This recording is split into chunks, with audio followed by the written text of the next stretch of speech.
Hi everyone, welcome back to Crypto Basics. In this video, we will be learning how to change passcode on your BestWallet app.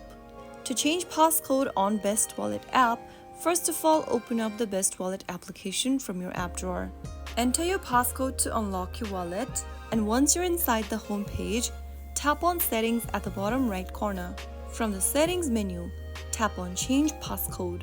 Enter your current passcode for your wallet, and then on the next page, enter the new passcode you are trying to set up.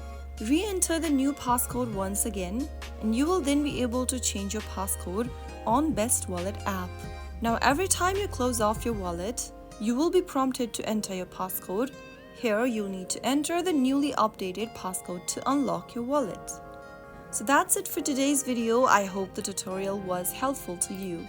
If it was, go ahead and give us a thumbs up.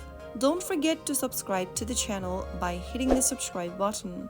Press the bell icon so that you'll never miss another upcoming upload from us. I will be back again in the next video. Thank you for watching.